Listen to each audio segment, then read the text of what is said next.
गुरुदेव के चरणों में शास्त्री परिवार का अनंत कोटि नमोस्तु। प्रश्न पे आता हूँ गुरुदेव कि खट्टा या मीठा अचार में कितना सारा एडजस्टमेंट होता है। आम का स्वभाव खट्टा होता है, शक्कर और गुड़ का स्वभाव मीठा होता है, मेथी का स्वभाव कड़वा होता है, मिर्च का स्वभाव तो हम सभी जानते ही हैं। नमक की प्रकृति में लवणता है, राई की प्रकृति में कसैलापन है, फिर भी अचार ने कितना अच्छा सामंजस्य बिठाया है कि सभी को अच्छा लगता है। हे गुरुदेव, हम जॉइंट परिवार में नाना प्रकार के सबके अपने अलग अलग मन रहते हैं, लेकिन कैसा सामंजस्य बनाएं कि कम से कम अचार की मधुरता हम सब में ऐसी ही बनी रहे। अब आज जो आपने बात उपस्थित की अचार की, बहुत अच्छी बात की कि आम की खटाई और शक्कर की मिठास, उसमें नमक है, मिर्च है, राई है और मेथी है, सब मिलकर के मधुरता देते हैं। ऐसी मधुरता हमारे अंदर कैसे आए? आराम से आ सकता है।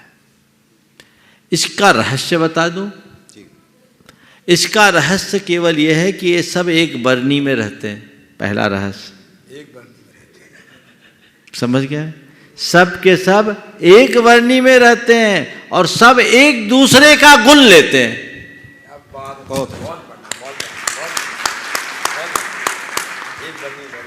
बस एक घर में रहो, एक झंडे के नीचे रहो, एक बरनी में रहो और एक दूसरे का गुण ग्रहण करने लगो, तुम्हारे यहां भी अचार की मिठास आएगी। और एक बात बोलूं, अचार खाए तो हमें बहुत साल हो गए लेकिन अचार जो खाए हैं उनको बोलता हूं, सब एक बरनी में रह करके मिक्सअप होते हैं, लेकिन उसके साथ भी सबका अलग अलग स्वाद का आभास भी होता है।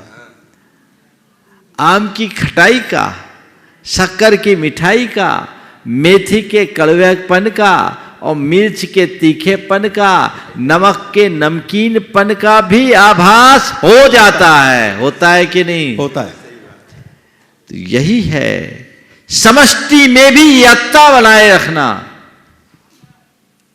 अगर हम एक दूसरे के गुण को ग्रहण करने का भाव रखें, एक दूसरे के साथ रहने और साथ निभाने की वृत्ति अपनाएं, वे एक साथ रहते हैं और साथ निभाते हैं। अगर आम कहे नहीं मैं तो खट्टा हूं, खट्टा ही रहूंगा, शक्कर कहे नहीं मैं मीठी हूं, मैं मुझे मीठी ही रहना है, मेथी कहे मेरा स्वभाव जो है मैं नहीं छोड़ूंगा, मैं जैसी हूं वैसी रहूंगे, और मिर्च लप लपा ले कि ज्यादा मत बोलो मैं तीखी हूं, तीखी ही रहूंगी, और नमक कहे देखो मैं अपनी मौजूदगी हटा नहीं सकता, मैं अपने ही स्वरूप में रहूंगा, तो अचार नहीं बनेगा। बनेगा क्या? नहीं बनेगा। कब बनेगा अचार? जब सब एक दूसरे के साथ रहकर एक दूसरे का साथ निभाने के लिए संकल्पित होते हैं। हमें मिलकर रहना है, क्योंकि हमारा जो वैशिष्ट है, हमारा जो स्वाद है, वो एक दूसरे का साथ निभाने में है। अलग होते ही स्वाद बिगड़ जाएगा। इसमें हमारी स्वतंत्रता भी है और हमारा सौंदर्य भी है, स्वाद भी है, शक्ति भी है, सब चीजें एक साथ है। तो जब हम वैसी मनोवृत्ति अपने भीतर जगा ले, तब मजा है। जब एक बरनी में ये आ जाते हैं ना, तो ये अपने आप को हटा करके अचार को ध्यान में रखते हैं।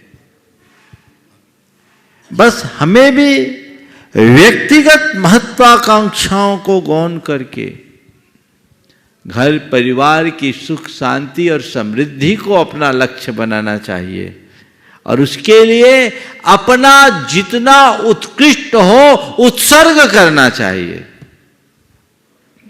यदि हम ऐसा करने में तत्पर हो जाए तो हमारा बेड़ा पार।